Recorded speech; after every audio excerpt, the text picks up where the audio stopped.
Seru belajar kebiasaan baru agar selamat. Assalamualaikum warahmatullahi wabarakatuh. Halo anak-anak semua.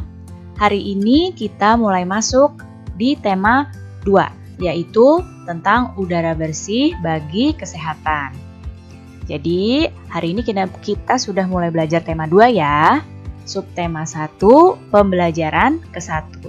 Bagaimana? Sudah siap untuk belajar hari ini? Kalau sudah siap, mari kita mulai belajarnya. Di sini siapa yang tahu bagaimana cara mencari informasi penting dari suatu teks? Kalau kemarin kalian belajar untuk mencari ide pokok, sekarang kita belajar untuk mencari informasi penting dari teks. Informasi penting dari teks itu bisa diperoleh dari jawaban pertanyaan-pertanyaan yang menggunakan kata tanya apa, di mana, kapan, siapa, mengapa, dan bagaimana. Jadi, kita bisa mengajukan pertanyaan-pertanyaan dengan kata tanya ini untuk mengetahui informasi penting dari teks tersebut. Jadi, untuk mendapatkan informasi penting, kita juga dapat membuat pengelompokan untuk setiap pertanyaan dengan cara membuat peta pikiran atau mind map. Ya, mind map untuk daftar pertanyaannya. Sekarang coba kita temukan informasi penting dari teks berikut ini, yaitu teks Dayu dan ikan hias. Ya, di sini ada sebuah teks. Dayu memelihara banyak ikan hias berjenis ikan mas koki. Ikan-ikan hias itu dipelihara dalam sebuah akuarium. Setiap hari Dayu memberi makan ikan-ikannya. Dayu juga rutin membersihkan akuarium lalu mengganti airnya dengan air bersih. Kegiatan itu ia lakukan seminggu sekali. Dayu senang melihat ikan-ikan di dalam akuarium berenang ke sana kemari. Dayu memperhatikan saat mulut ikan-ikan itu terbuka dan menutup, seolah-olah ikan itu selalu menelan air. Dayu bertanya-tanya apa yang dilakukan ikan-ikan itu.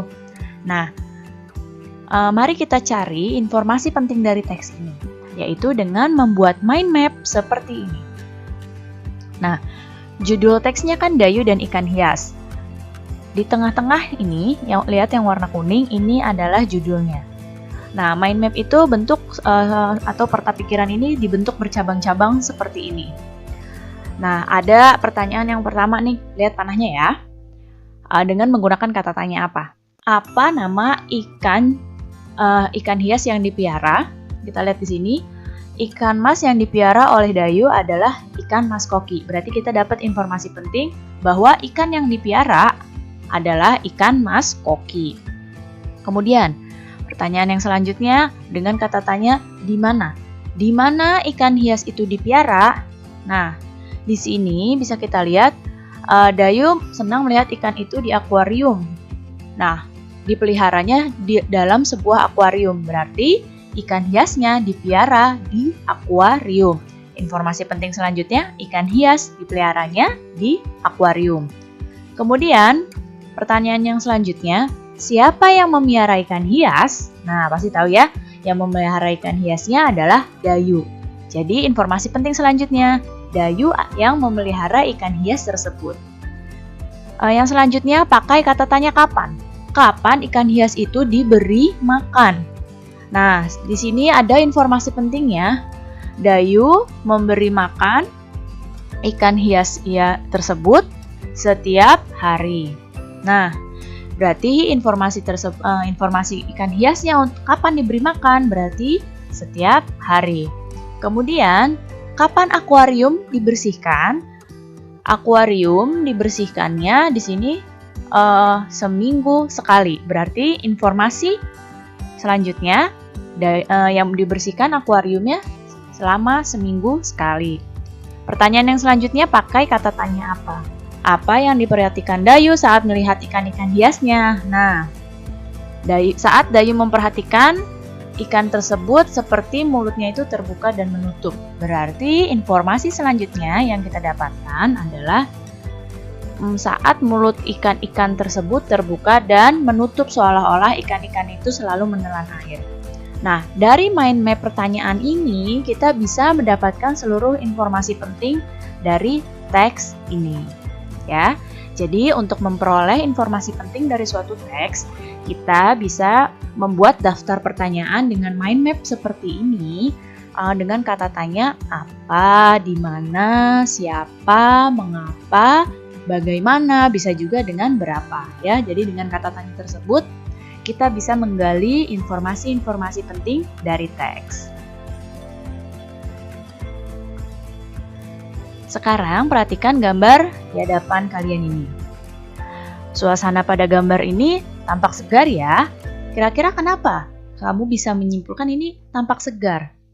Ya, karena pada gambar ini banyak pohonnya, berarti lingkungannya ini sangat hijau dan banyak pohon ini berarti banyak juga oksigen yang ada di lingkungan ini. Seperti yang kita tahu, oksigen itu sangat diperlukan makhluk hidup untuk bernapas. Jadi setiap makhluk hidup itu membutuhkan oksigen untuk bernapas, baik itu manusia, hewan, ya membutuhkan oksigen untuk bernapas. Nah, sekarang kita akan belajar tentang sistem pernapasan hewan. Nah, ada beberapa hewan yang akan kita bahas di sini. Yang pertama adalah cacing tanah. Kemudian ada serangga, ikan, amfibi, reptil, burung, dan mamalia. Kita bahas pertama cacing tanah. Cacing tanah ini bernapas dengan permukaan kulit.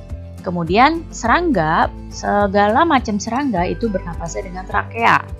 Kalau ikan, bernapasnya dengan insang. Amfibi atau katak itu punya dua fase pernapasan. Kalau berudu, dia bernapasnya dengan insang, sedangkan kalau sudah dewasa, dia menggunakan paru-paru dan kulitnya. Reptil bernapas dengan paru-paru. Burung bernapas dengan paru-paru dibantu dengan pundi-pundi udara. Dan mamalia bernapas dengan paru-paru. Nah, yang pertama adalah cacing tanah. Cacing tanah ini tidak punya alat pernapasan khusus seperti hewan-hewan lain. Jadi, cacing ini bernapas melalui permukaan kulitnya. Jadi nih, permukaan kulit cacing ini akan selalu berlendir. Jadi, untuk mempermudah penyerapan oksigen dari udara. Jadi, udaranya ini masuk melalui kapiler-kapiler ini dari kulit cacing ini dan dialirkan melalui kapiler-kapiler ini ke seluruh tubuh cacing. Jadi cacing tetap bisa menghirup oksigen melalui kulitnya. Jadi kulitnya tetap selalu berlendir karena untuk memudahkan cacing menyerap oksigen dari udara. Kemudian serangga. Kalau serangga ini bernapasnya dengan menggunakan trakea. Nih trakea yang ditunjuk oleh panah ini. Trakea ini adalah saluran halus yang beredar ke seluruh tubuh serangga. Ya, jadi kalau serangga alat pernapasannya adalah trakea. Cara bernapasnya, oksigen masuk melalui lubang yang disebut stigma. Jadi masuk di stigma-stigma ini oksigennya, lalu diedarkan oleh trakea ke seluruh tubuh serangga. Ya, jadi masuknya lewat stigma, kemudian diedarkan oleh trakea ke seluruh tubuh serangga. Selanjutnya adalah ikan. Ikan ini bernapas menggunakan insang. Insang itu seperti apa? Nah, lihat tip yang tunjuk panah. Insang ini berbentuk lembaran-lembaran tipis seperti ini. Ya, ini insang bentuknya seperti ini nih, lembaran-lembaran insangnya. Jadi, kalau ikan itu bernapas menggunakan insang dan mengambil oksigen yang ada di dalam air. Karena ikannya hidup di air, jadi dia harus mengambil oksigen yang ada di dalam air. Nah, di sini air yang mengandung oksigen masuk melalui mulut ikan. Nah, di sini masuk melalui mulut ikan. Kemudian mulut ikan ini nanti tertutup dan airnya akan keluar lewat insang yang terbuka, sedangkan udaranya masuk ke tubuh ikannya. Ya, jadi air masuk melalui melalui mulut, kemudian mulut ikannya ini tertutup dan air akan mengalir ke bagian insang yang terbuka, sedangkan oksigen yang masuk ke tubuh ikan dan terjadilah pertukaran oksigen dengan karbon dioksida. Oh iya, kalau makhluk hidup ini seperti hewan, ketika menghirup, udara yang dihirup itu oksigen. Sedangkan yang dikeluarkan dari tubuh hewan adalah karbon dioksida, ya. Kemudian selanjutnya adalah amfibi atau katak. Amfibi ini adalah hewan yang hidup di dua alam. Ya, kalau katak itu hidup di air dan di darat. Makanya katak disebut dengan amfibi. Jadi amfibi itu punya dua tahap hidup. Nah, kalau katak ini ketika hidup di air, dia bentuknya kecebong dan ini adalah katak dewasa. Nah, ketika katak ini hidup di air, pada fase berudu, ini bernapasnya dengan menggunakan insang.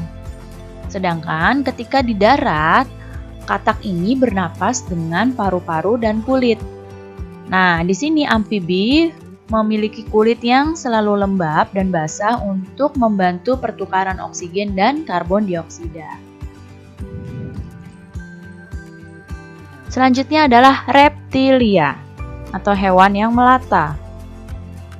Nah, hewan yang termasuk jenis reptil diantaranya adalah ular, kadal, cicak, buaya, dan biawak. Ya, itu adalah kelompok reptil atau hewan yang melata. Kalau reptil itu bernapasnya dengan menggunakan paru-paru. Jadi udara masuk melalui hidung, lalu ke batang tenggorokan, lalu ke paru-paru. Nih, lihat panahnya masuk melalui lubang hidung, ke batang tenggorokan, lalu ke paru-paru. Begitu juga dengan ular, masuk melalui lubang hidung, kemudian ke paru-paru. Nah, tapi pada reptil yang sering berkembang di air, contohnya seperti buaya. Buaya itu kan sering hidupnya di air, lebih sering di air. Nah, yang sering berkembang di air seperti ini, hidungnya punya sistem khusus, yaitu hidungnya dapat ditutup jadi selama menyelam. Ketika buaya di air, hidungnya akan tertutup. Jadi selama menyelam itu hidungnya tertutup. Dengan begitu, airnya tidak akan masuk ke dalam paru-paru. Jadi seperti itu ya. Selanjutnya adalah burung. Hewan-hewan pada kelompok burung ini bernapas dengan menggunakan paru-paru, sama seperti reptil. Ya, napasnya menggunakan paru-paru. Tapi burung ini punya alat bantu pernapasan, yaitu pundi-pundi udara. Jadi pundi-pundi udara ini mampu menyimpan udara. Ketika terbang, burung itu tidak bernapas melalui hidung, tapi menggunakan udara yang tersimpan di pundi-pundi udaranya. Ya, jadi ketika terbang, burung itu tidak bernapas dari hidung, melainkan dari pundi-pundi udara. Sedangkan ketika dia sedang bertengger di pohon, dia akan bernapas menggunakan paru-parunya. Jadi alat utama pernapasan pada burung adalah paru-paru dibantu dengan pundi-pundi udara. Selanjutnya adalah mamalia. Mamalia ini adalah hewan-hewan yang menyusui anaknya, seperti kuda, kemudian kucing, kambing, sapi, harimau, ikan paus, kemudian lumba-lumba, itu adalah termasuk mamalia. Monyet juga termasuk mamalia. Nah, kalau mamalia ini sama dengan reptil, yaitu bernapas dengan paru-paru. Tapi hanya paru-paru saja kalau di mamalia. Jadi oksigen ini masuk melalui hidung, lalu ke tenggorokan, lalu ke paru-paru. Nah, kalau mamalia yang hidup di air bagaimana bernapasnya? Nah, mamalia yang hidup di air bernapas dengan cara memunculkan diri ke permukaan air secara berkala, atau kadang-kadang dia suka muncul di permukaan air untuk mengambil udara. Seperti ini. Lumba-lumba dan paus ini merupakan mamalia yang hidup di air, tapi mereka kan tetap butuh oksigen untuk bernapas. Jadi, kedua hewan ini akan sesekali muncul ke permukaan air untuk apa? Untuk mengambil oksigen yang ada di udara. Nanti baru dia menyelam lagi ke air. Jadi ketika tubuhnya hewan ini sudah butuh oksigen, maka akan muncul ke permukaan air. Ya, secara berkala lalu mengambil udara, baru masuk lagi ke dalam air. Baik, cukup sekian ya penjelasan Ibu kali ini. Mudah-mudahan kalian dapat paham dan mengerti. Terima kasih anak-anak semua. Sampai jumpa lagi. Wassalamualaikum warahmatullahi wabarakatuh.